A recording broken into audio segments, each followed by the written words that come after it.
Today we have gathered here to talk about the language of the heart, the universal expression of emotions. Yes, we are here at IPPL to discuss poetry. We are here to explore how we express ourselves through creativity and why we need to do so. It is my privilege to welcome to the dais our esteemed guest for this evening, Shri Gautam De, who is the former Regional Director of ICCR, Kolkata, and one of the strongest pillars on which IPPL was founded and stands upright till date. It's a moment of great pride and honor to have him amongst us this evening as one of the esteemed guests of honor. He is the President, Bengal Theosophical Society. We welcome you, sir.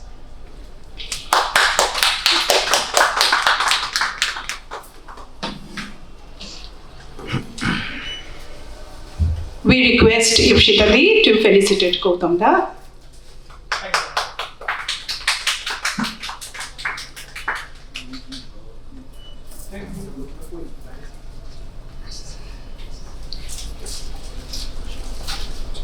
And now, we welcome and of course introduce, she does not need any introduction, nevertheless, Ipshita Ganguly. A little bit about her. She describes herself as a business consultant at Sunrise and poet come travel writer come heritage and art enthusiast at Sunset. Ipshita writes because she must. Her poems have been published in several national and international e-magazines and anthologies. She is also one of the main characters of the poetry film Kolkata Cocktail. She has ideated, conceptualized, and conducted a series of online talk shows entitled Cafe Conversations, as well as curated offline poetry events for Kolkata Literary Meet at Victoria Memorial and at Kolkata Center for Creativity, amongst others.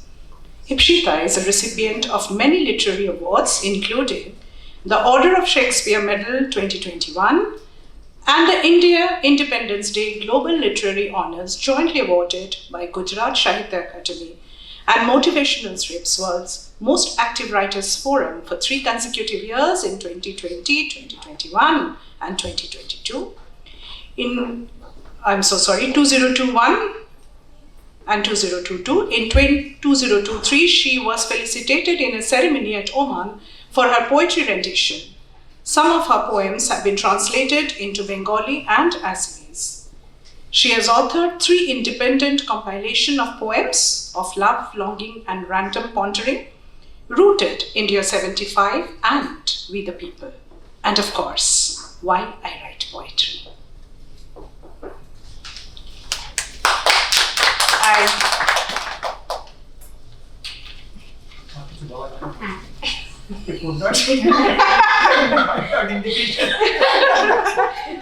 hand it over to Rituparna to get forward. Why to me? As already has been mentioned by Shorvani, IPPL wouldn't have been IPPL without this person, one of our strongest pillars behind IPPL. And Sir is presently the president of Bengal Theosophical Society also. And Sir, I'd like to request you to share a few words, your wishes for your is your long friend, Ipshita Ganguly, a very special friend of yours. Sir, please share a few words.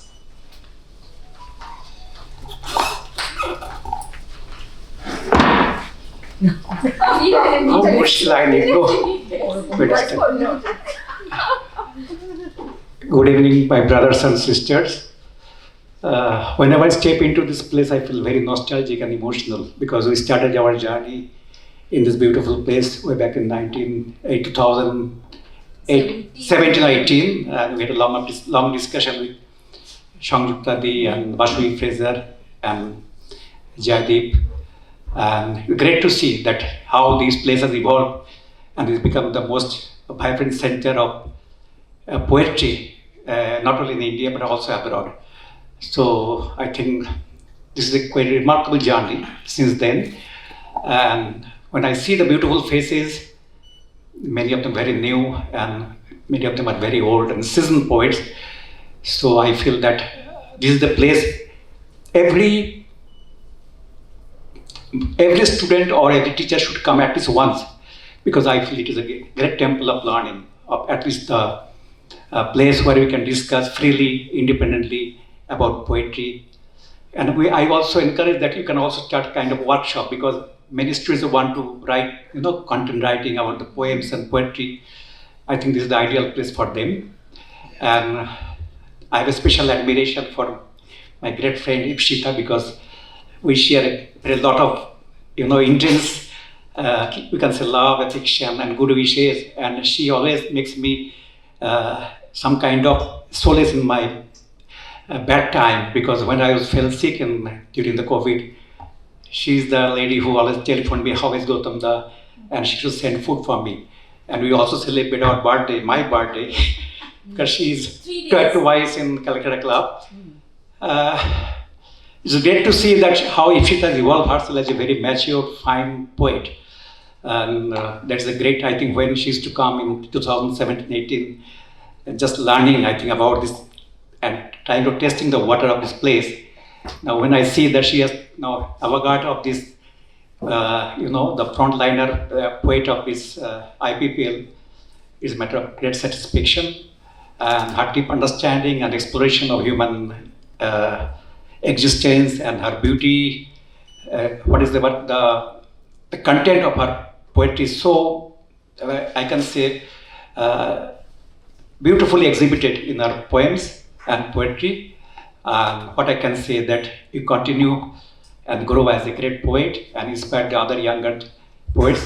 So my best wishes to you, and God bless you. Thank you. Thank you.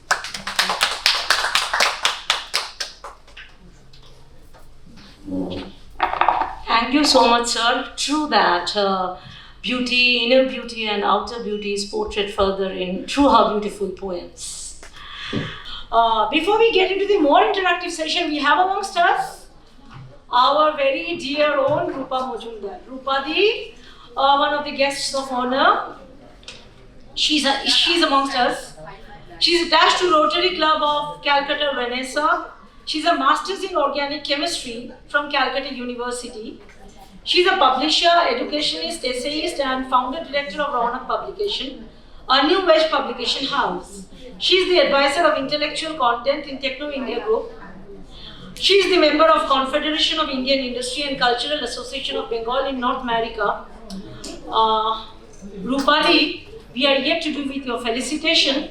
May I request Ipshita Di to do the honor of felicitating Rupali, and then we begin our session in our own coveted way. So here we have what's happening. We have no plan, but we all are coordinating in black. I really don't know why. It's a green scene. The host, the guest of honor, two of the moderators, all are coordinating in black.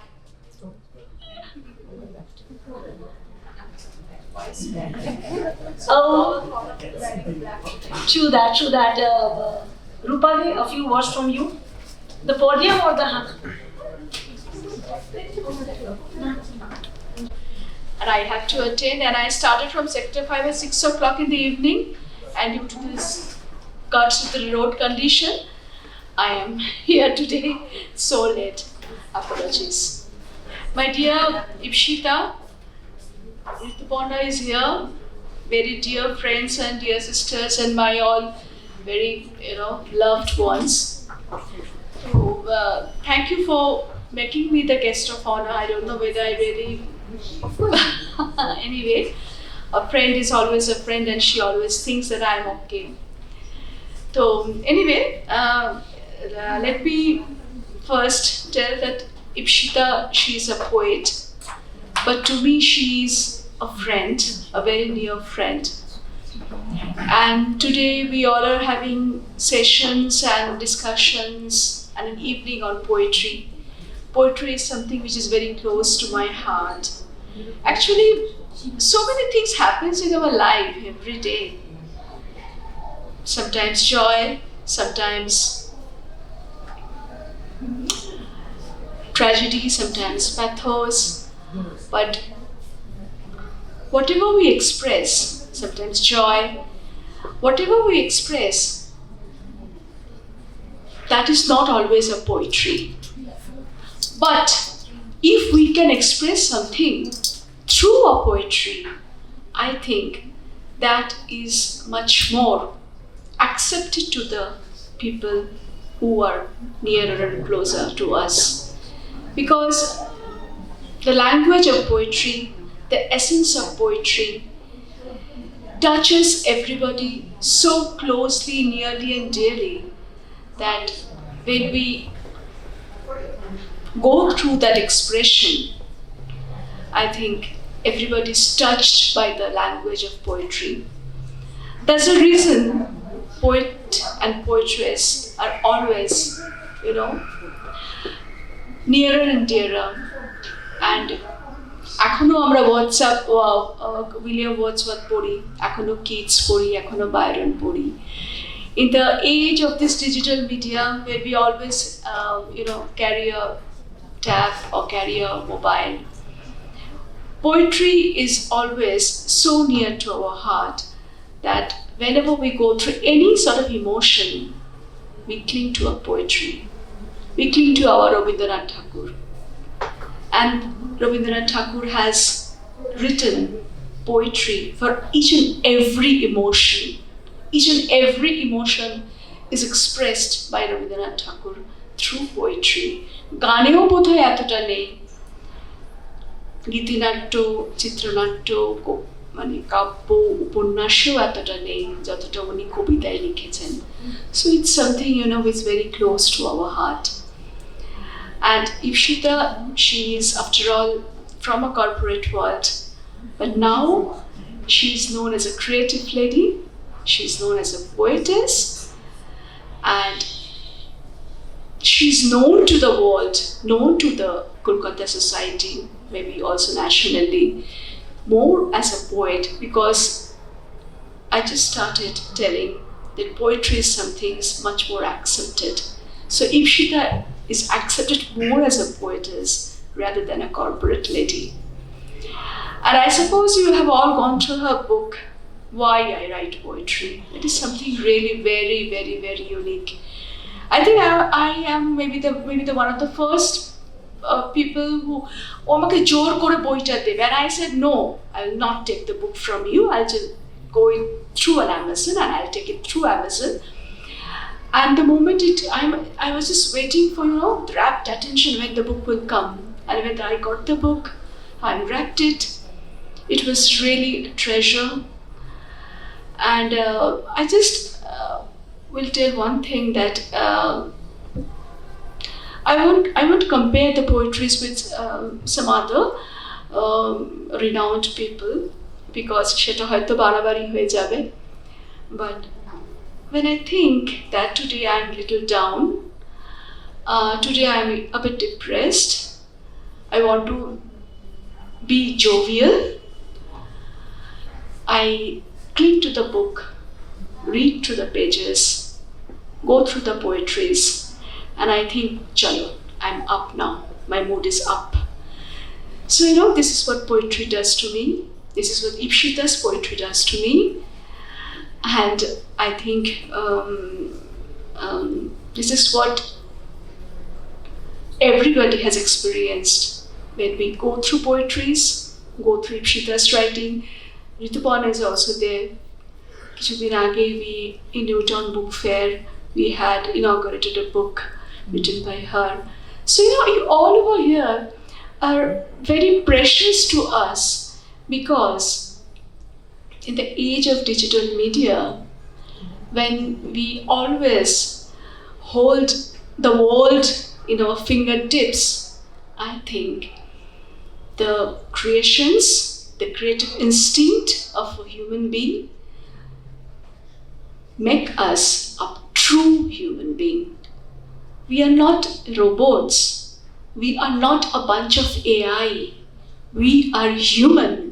We create AI because we have the creative instinct. We love creativities, we love creating new things, we love innovation, and that's the reason we are different from AI. That's the reason we are different from robots. So let's rejoice poetry, let's rejoice creativity. Bangali thaki, because Bangla is full of creativities, and those who are Bengal need not be their Bengalis, but they are the residents of Bengal. That means we nurture creativity. A very good evening to all of you. Thank you so much. Now we get into one of the most interesting parts or segments of this evening, and may I request all the esteemed panelists who are present here to take their place at the dais, because we begin the panel discussion on the book, Ishita Ganguly's book, Why I Write Poetry. And before that, I'd like to share something. This book has been published almost 1.5 years back.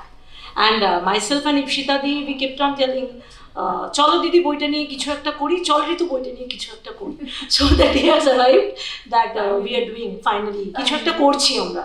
আর আমরা সত্যি আজকে প্যানেলের পরে একটু অন্যরকম কিছু করছি. That's going to be a surprise for all of you. So may I begin with the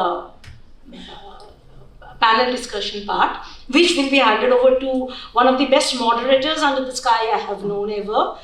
Our moderator for the panel discussion is President of IPPL, Dr. Sanjukta Dasgupta. Ma'am, you're welcome here, please. She's a professor and former head Department of English, former Dean Faculty of Arts, Calcutta University, the President of Intercultural Poetry and Performance Library, IPPL, a prolific author, a poet, a critic, and a translator. She has published 28 published books to her credit and recipient of Governor's Scroll in 2023. May I request Ishita Di to felicitate ma'am? We have amongst us another eminent panelist, Amita Ray. She's a retired associate professor in English and vice principal of a college under the University of Calcutta. She's a translator, short story writer and poet, having authored 8 books. Her short stories and poems have been extensively published in journals and anthologies. Amita ma'am.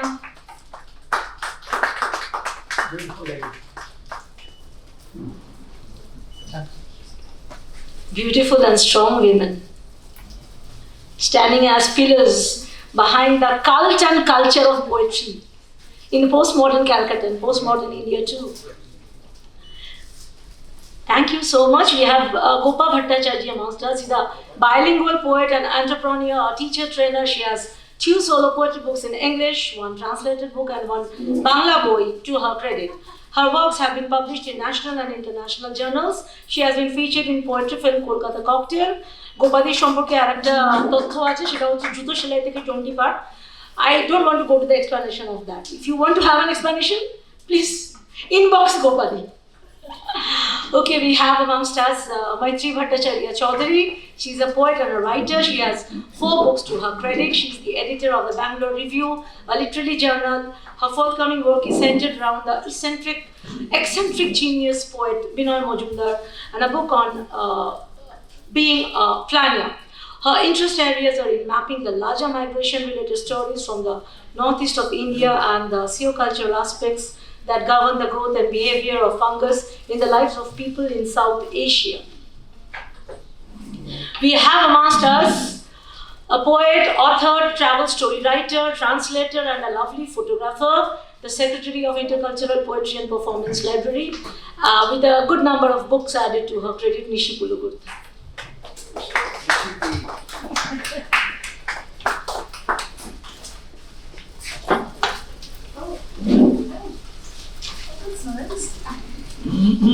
And the poet of the evening, Ishita Ganguly. She writes because she must. That's Ritu's favorite line. True that. Now I'd like to hand over the mic. The mic is all there to our moderator of the evening, Dr. Sanjukta Dasgupta. And we all know that she's an excellent moderator and she's very strict in keeping the time. So we have 4 to 5 minutes for each panelist, and I'm sure we are going to finish the panel in time.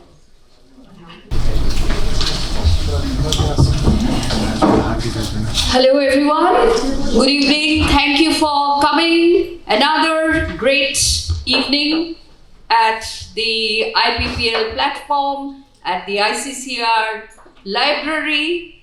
And it's so wonderful today to have Gautam here with us, because without him, as those of you who traveled this long, I would say long because it's about 8 years now, this journey, which had a lot of ups and downs also, but he was firm, and which is why we are here, and we will be here, hopefully, because we seem to be growing every day, every month, every year, and I look forward to a time when I suppose we are going to have a full house instead of many of the seats being a little vacant today. But we also say that they might not be physically present, they are here in spirit. Yes? And on that note, we start this panel discussion, because already 1 minute I have expended on saying that, and there are people who are watching their watches very carefully. And the poet Ipshita, where is the poet, by the way? Okay. And the poet Ipshita had also told me that you have to be very, very attentive to your watch. So I checked whether my battery is working in this watch, and it is. And so we start off with our first member of this panel, Amita Ray, who is a good friend of mine. We were students at the MA classes, and don't talk about that relationship because then it will be very unending, and she used to always look very alarmed when she would see that I'm bunking classes. Yes? So, Amita, and tell us why you think that this particular book is so important for all of us.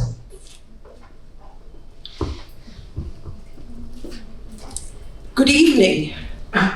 Well, why I write poetry, it to me seems $1 million question. Well, it is intriguing, it is sensitive, and at the same time, it is exploratory. If you ask me the question, why I write poetry, or if I ask myself the question, why I write poetry, it will be an oversimplified answer. It would probably be, well, I write poetry driven by passion, or because, well, I like to churn out poetry when I feel like. It will be a very simple answer. But not so with Ipshita Ganguly, because, recently I heard an interview of Ipshita with another renowned poet, Lopa Banerjee, and, well, what Ipshita says over there is, she narrates how she evolved as a poet, etc., etc. And then when it comes to the question why she writes poetry, she says, "Na likhle mata kharap hoye jabe, shorir kharap lagbe." So this is how she feels if she doesn't write poetry. So essential is it to her very existence.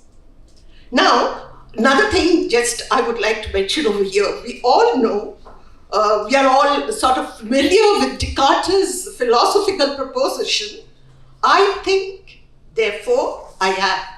So, for Ipshita, it is, I write poetry, therefore I am. So, this is so intrinsic to the ebb and flow of her life. Now, in the titular poem, in the very first poem, Ipshita's poem, Why I Write Poetry, Ipshita writes, does everything have to have a reason? Who knows why I write poetry? And then she reflects, quote, strange chemical imbalance it must be. Now, this strange chemical imbalance is intriguing and at the same time noteworthy.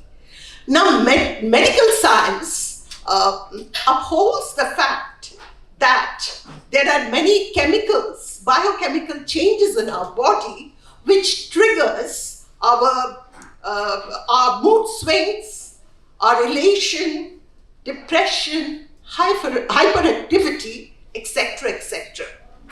Now, this chemical change which she mentions may be, it may be the probable cause of the flow. Though she says why I write poetry, she doesn't know why everything have a reason. But this is maybe this biochemical imbalance, she says.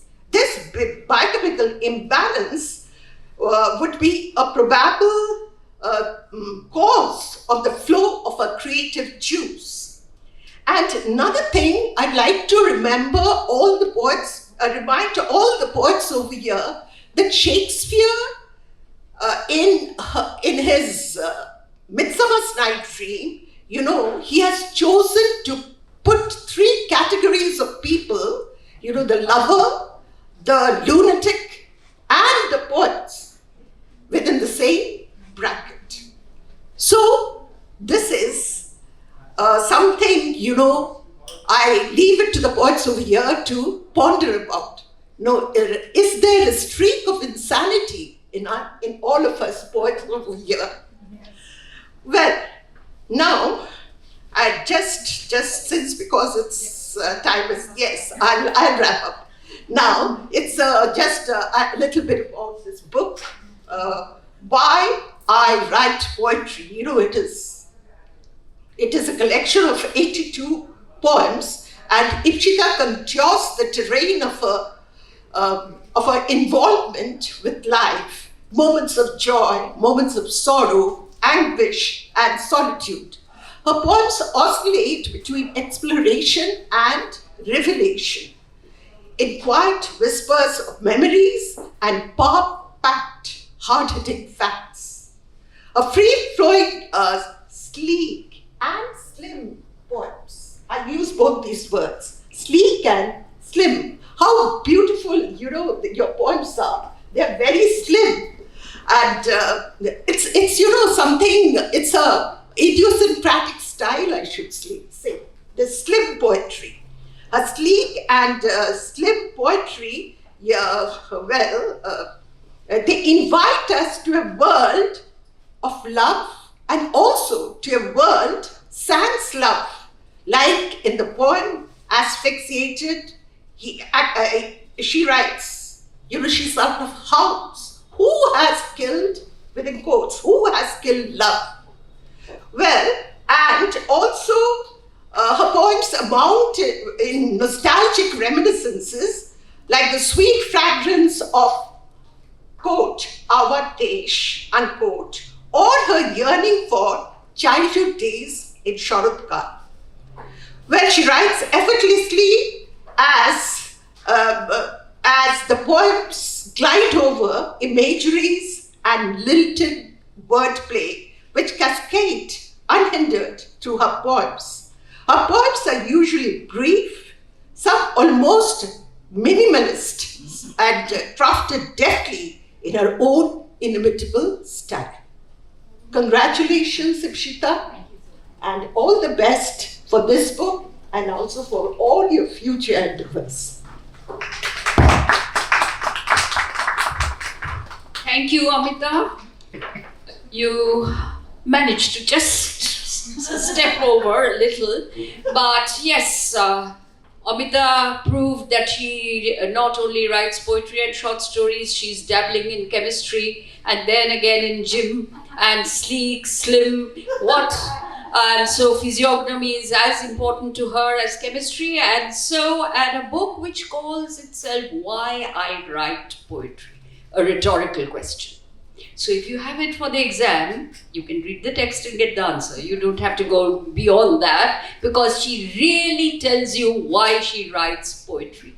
There is an effervescent quality in Ipshita's poems. It just bubbles. There is so much of the positive, sincere, gushing flow, which I have not witnessed very often in poetry, where all the poems are linked together, and there is thoughtfulness, there is a little bit of mischief, and there is so much of sincerity. And that is what I find is one of the striking features of your poetry. And as she writes, a powerful, passionate imagery runs through these poems, far more soul-stirring than play of language or stylized structure.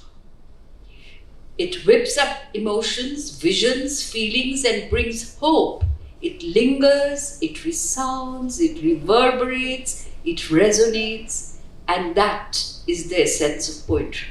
So take it down for your next exam about what the definition of poetry in 2025 by Ipshita. So the next panelist, of course, is our very own Gopa, who is a bilingual poet, brilliant in both, not only in writing, but in rendering. And that's why, when we first thought of IPPL, we thought, okay, we'll just stick to one P. But then with so many performers, we added another P. So IPPL, Poetry and Performance Library, and here is Gopa, who will tell us what she feels, why Ipshita writes poetry. Okay, now 5 minutes time. Shonjutra will be beside me and she's going to look at the watch after every second. I'm not going to look at her. I'm not going to look at Shonjuktari because I'll go brief. As you know, I can't speak much. But with Ipshita, maybe I might take 1 minute more because when Ipshita's first book of love, longing and random pondering in Z Present, I was there. I was introduced there as a panelist. I did not know to write then. I don't know. I was a reader and she told me, you're going to be my panelist. And that is when I came to know what importance writing is to her. Poetry writing is to her. From there our journey started, and all of us know we have been associated together. We had a film together, 3 of us, and then everything. Whenever the second book that was on independence, Rooted. Yeah, I was a panelist. And then this book, I'm the panelist. And we all don't know she even had a small book, published in the book fair. Yeah, Legacy. Yeah. So chapbook kind. Whenever I'm speaking about Ipshita, I always go impromptu, but this time I have written something. Now, the book I have already bought when it was published. And I read the book. If you're reading Ipshita's book, I would request you don't read once. Read once, keep it aside. After 2 days, take it back, read the poem again, read it back, and you will find it a different meaning. It's written in very simple language, but there is depth in each and every poem. Now, I have just written, she'll be surprised that I have written something, because we usually don't write. Yeah, I know she'll be surprised. But what I felt about Ipshita's poetry, I'll go very brief. See, as far as the person I know, so for her, okay now, not for Ipshita. Let's forget Ipshita Ganguly. Let's talk about the poet of this book, Why I Write Poetry. Basically, the poet has used a lot of words related to meal, khabar, food. যেরকম বুন্দি, আলু raita, roti, idli, cuddles, coffee, naru. So whenever a poet is talking about meals, everyday meals, for her, love is everyday. And meal is basically family bonding. So there is always an essence of family bonding in many of her poems. Then I would like to say her love for nature. We all know that. So there is definitely, the poet has a deep emotional and spiritual connection to natural elements in her poems. Another thing underlying in all her poems you will find is there is a certain sense of, the poet has a certain sense of loss, longing and memory. So, when there's a poem, I think rain-drenched poem about Victoria Memorial. Yeah. So I think in that poem I found that she has an emptiness, a broken vows. There is an absence of someone. There's a pain within, grief, underlying grief. Now, why she writes poetry, what I felt is, poetry is not just logic or science, what the poet thinks is, but something mysterious, emotional, almost spiritual. Something that comes to the poet like a muse, that she always says. Then there would always be hope, love, dream, and possibility of renewal. There's always a positive feeling in every poem of hers. And then she will get into controversy. She'll say, you talk a lot about style and similes and metaphors and free verse. I don't understand all that what you say. I just write in a flow. But definitely, there's a strong use of imageries, strong use of free verse used, and of course, repetition of rhythm, honesty in writing.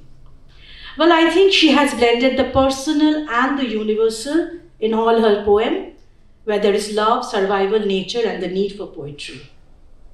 Now let me tell you what I personally wrote about her. You want to hear that? Okay. This poet is part foodie, part traveler, part philosopher, and absolutely humorous, hilarious, who accidentally got drenched in the rain and started screaming her feelings.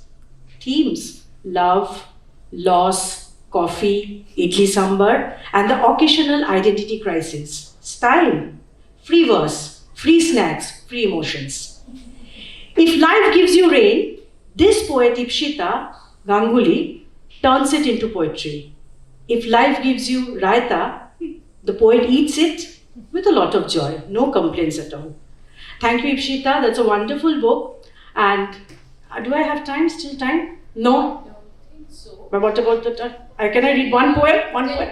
Yeah. Just, there's a lot of colors here. So I have selected lots of poems which I really liked. But then she's also about a phrase in her poem which is called whiskey thirst.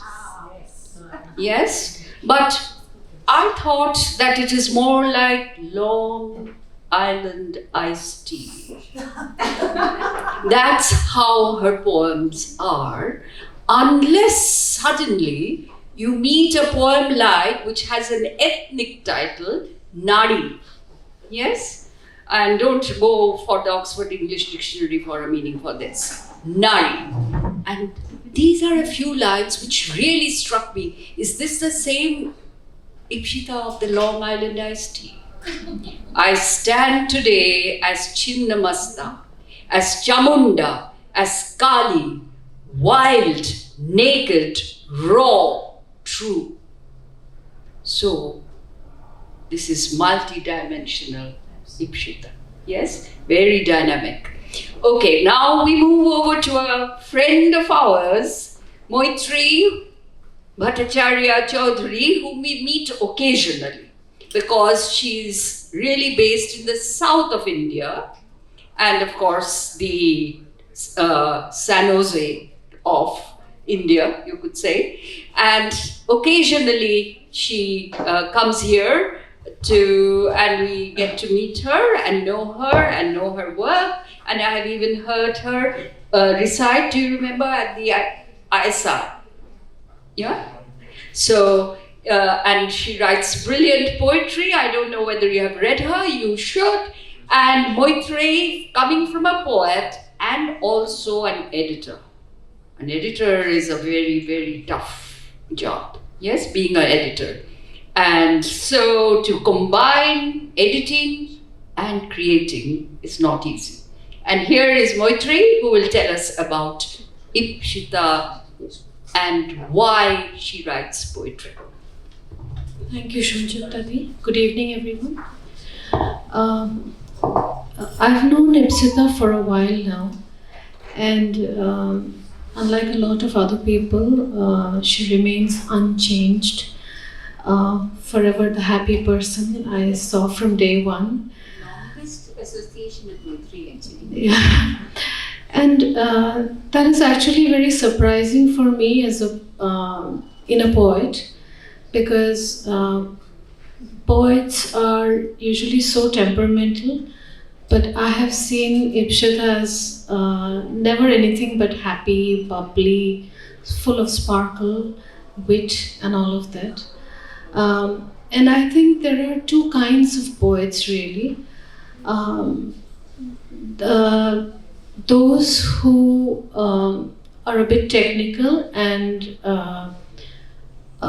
remain a little behind the curtains perhaps, and primarily write and write more. Ipsita is the other kind, where she sort of, I feel she lives poetry. If you take her out to coffee, she'll say something that is very poetic. She makes a poetry out of even that coffee event. So that is how I've seen her. I think on a day when we are celebrating her book, it's apt that I read from one of her poems rather than talking. So I'll read a poem which I think, in my mind, sort of, really encapsulates who she is. The Divine Season. In my dream, I am a little girl, running through the fields of Kashful. My hair is wild in the abundant breeze, and the feathery touch of Kashful falls softly on my cheeks. The sky is azure and dotted with white floating clouds. Red hibiscus bushes color the earth bright. The earthen floors of the homes are cleaned and adorned with white alpona, and the jaggery coconut narus taste soft and sweet. As I lie amidst the white kashful, I hear the roll of tak from a distance, and in my mind the little girl, me, counts out the number of new clothes gifted to me, reveling in the smell of new. We, the little girl in my dreams, and the adult that is me, gladden up and brace ourselves to welcome the Mother Goddess in her annual homecoming. This fiercely beautiful season of mellow grace, when the child in us surfaces. Thank you. I would also like to add something. Ipshita also writes beautifully in Bangla. I always love advocating people who can write in another language, since my bad, I can't write in another language. I always feel that, and she's a few of your lines actually, Shada Pacha, Dighir Parshe Lokhi Pacha actually inspired me to write an entire essay on it. Yeah, this was very long ago, and please do write more in Bangla, I think. That's all I'll say. Yeah. Thank you, Moitri. Now we have also learned that you are a bilingual poet. The other is a potential right now, but we will see the kinetic force very soon. Yes? Bilingual compilation we launched last year. Oh, okay. And where did you launch it? Here? You were there. There were only a few poems, and you were there also. It was a huge launch. Because it was huge and see, because I'm the dinosaur of this group, you can understand that the brain cells are absolutely, and it was a huge panel, she says. How huge? I thought the way you are waving your arms, it seems it was a river. But Moitri read a very touching poem, absolutely very sensitive, prior to the one that I read, which was about Chamunda and Kali and raw and naked, and see the many moods in which the poet can write. And that, I suppose, is so important in terms of a poet being able to switch from one mood to the other. And we have seen that from Tagore onwards, yes? But she does not dedicate it to the most handsome man of Bengal, yes? She dedicates it to T.S. Eliot's Alfred Prufrock and Jivananando, brilliant poets, but not good looking. Yes, but yeah, and so of course the poets are not present here, but in spirit they can be anywhere. And tonight I don't know whether I will be haunted by their presence.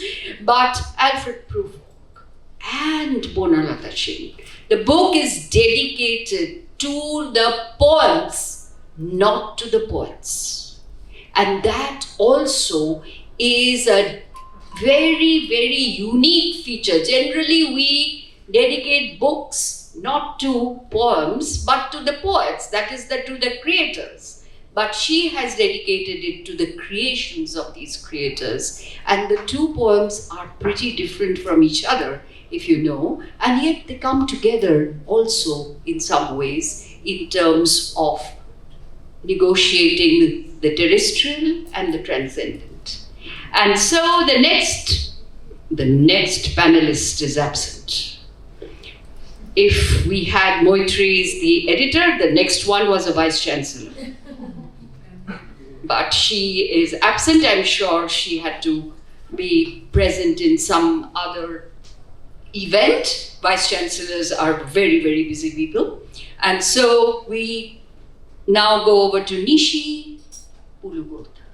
Without Nishi, there is no IPPL, as you know. Yes? Nishi and IPPL, absolutely a wonderful twinning. So may I invite Nishi to tell us about why Ipshita writes poetry.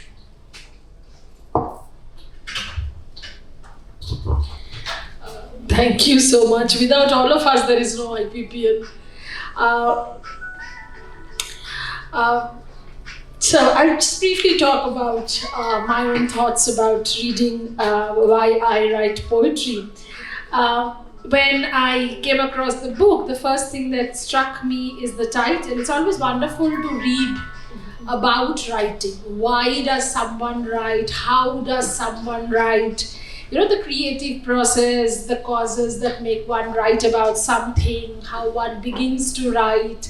This writing journey, I suppose, I find very, very interesting. And then you have this volume of poems, the one that Ipshita has written, which has a title like Why I Write Poetry. So for me, the title was something that made me want to read it even more. The first poem in the volume that even Amitadi refers to, which is titled Why I Write Poetry, is, I think, the poet's attempt to bring it out, though she says she writes poetry because she must. But I also found when I read this poem that it's a poet's attempt to try to answer this question. I mean, she's answering it for herself. She's not answering because someone has asked her. And I like the way she uses certain words when she talks about poetry. She describes it as love, as revelry, as a benediction, as celebration. And I liked these words because these words resonate with me. This is what I feel to what poetry is all about. There is an inherent simplicity in the poems, even Gopal referred to that. And I think it is the simplicity in the poems that appeals to me, simplicity in the way in which Ipshita uses language, in the way she uses expression. And I think it is because of this simplicity that there is a kind of spontaneity in the poems. They speak from the heart, they reveal the personal wonderfully. In all the poems, almost all the poems in the volume. There's one poem called The City Does Not Sleep. And this poem brings in images of nature, a lot of natural images and metaphors in a poem that talks about the city. So the city is not just an urban space. It's not just concrete as one would expect it to be. But here she's talking about the heart of the city, and the heart of the city is wonderfully expressed in the use of very natural images. And I'll just quote a few lines from the poem. The moon hangs upside down while the starry specks crawl down into my open window. One speck settles on my cheek. Amidst the pitch black, that speck glows into a massive red streak.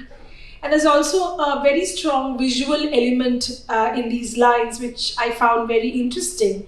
The moon again features in another poem. It's called The Tangerine Moon. Again, a poem that brings out wonderful, bright, delightful imagery. She describes the moon as this beautiful orb of joy.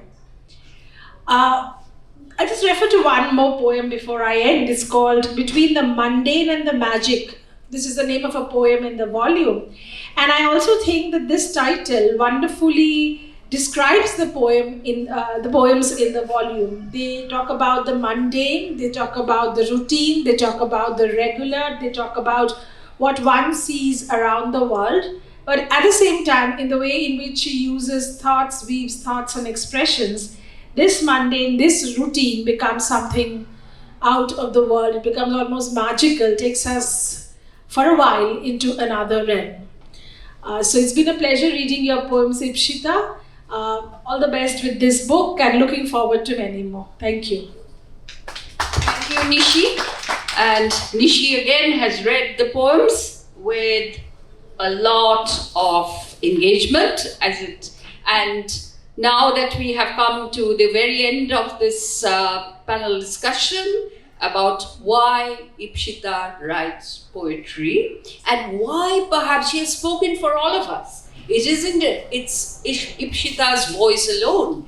It is all our voices. We write in different ways, but yes, why do we write poetry at all? And here I would like to conclude by referring to a particular poem which is not the urban, cultured, privileged, middle-class poem and mostly English-speaking Indian poem. This is Malati. Wow. And this is really striking, that those who remain invisible but are indispensable in our lives all the time. Malati ashini. Ki hobe? Ki hobe? কোনো responsibility জ্ঞান আছে আসেনি এরকম ফোনও তো করতে পারে আজকাল so this is the Malati that we are so dependent on and yet she remains invisible. And this is what she writes. I look at you, Malati. Look. Yes, it's not, oh, Malati. I look at you. How many of us really look at Malati? We hardly do. I look at you, Malati, toiling every day. You walk across fields at the crack of dawn and take the train to reach the city to start your toil. An hour here, 2 hours there. You work your way every day just to give your money away to your drunken husband. That is one thing about matrimony that we will not get into right now. Who then beats you black and blue and tells you that you are lesser? And why do you believe him, Malati? That is one question that women have asked patriarchy and yet have never been able to step out of the patriarchal control. I'll leave you there. Thank you. Thank you, Ipshita. You have raised the right questions. There are a lot of questions here. Really question marks, many rhetorical questions. It is not only in the title. And that is a unique feature, again, of your poems. Thank you so much. Thank you so much to the panelists. Special thanks for keeping it in time. So precise, short, optimum, sweet. Thank you, dear moderator, but we'd like to listen something from Ipshita Devi too. So, Ipshita Devi, you can speak from there, you can take the podium. Yeah, that would be better.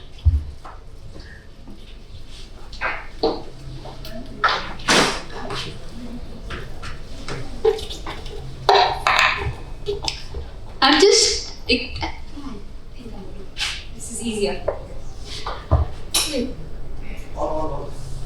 I'm just very, very humbled. I really don't know what to say. Sometimes it's difficult to express everything in words. But this evening, with this very esteemed panelists from Shanjukta Di, who I don't know what to say. When Shanjukta Di says, "May I be the moderator?" What do you say after that? There's this nothing to say. I'm grateful beyond words, really, really, from Amita Di, from Nishi, from Moitri. And in this room, I think Moitri and I know at least I know Moitri the longest. This must be about, I know it was year 2009. So it's actually, I know her longer than anybody else in this room. So it's the first time that she's come as a panelist, so I'm very, very grateful.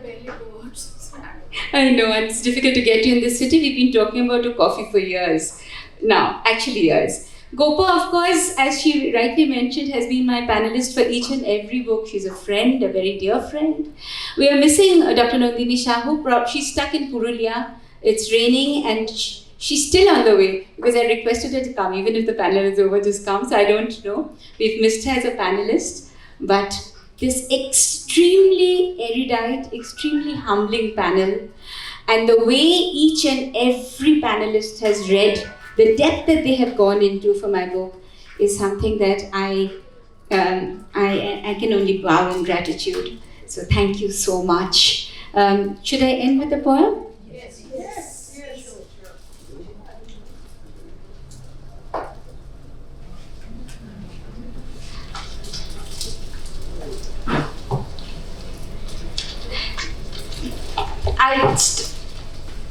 On? Yeah, okay. So I really didn't think which one I should read, and I don't want to.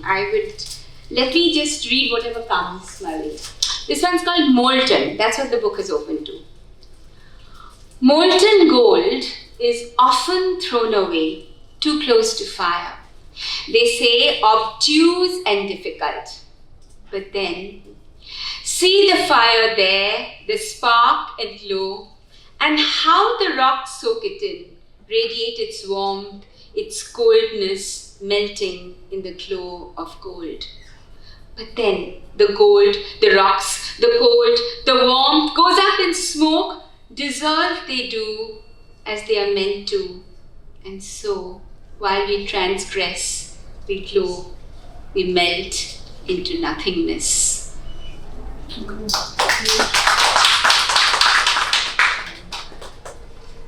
One more? Yes.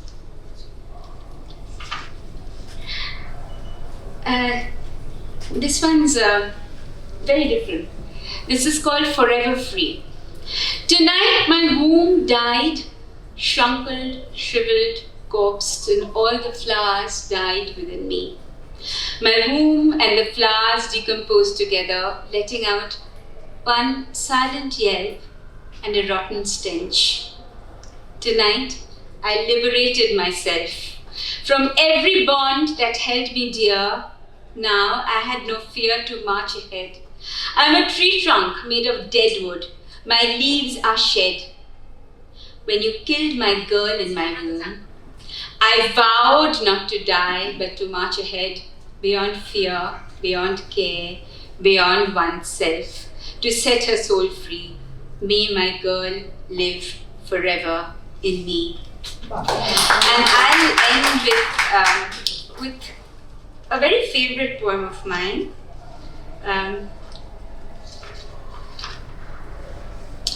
It's called Between and Within.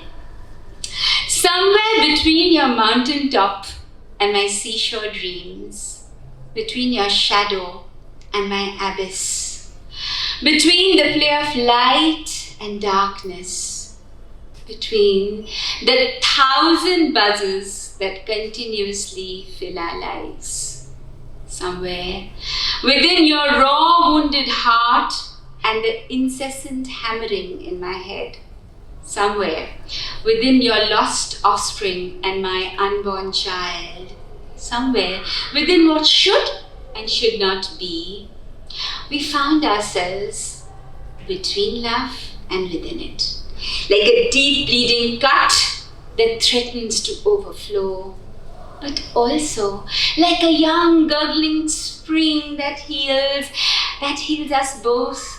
And you throb in my thoughts, in my touch, in my heart, in the cells of my being.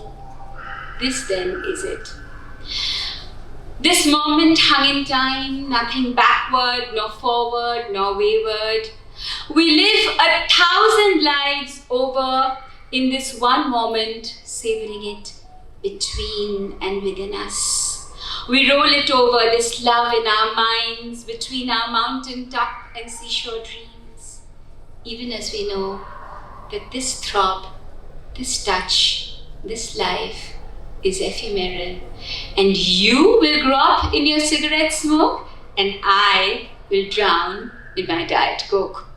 For those who know me well, and Gopal does, I love Diet Coke. Addicted to it. There are 4 books here which I can sell. Utpalda has already reserved one. If anybody would wish other than these 4, actually 3 going, because Utpalda has already decided that he's going to reserve one. If anybody else would like to buy my book, it's available on Amazon. Thank you. Thank you, panelists. Thank you, everybody.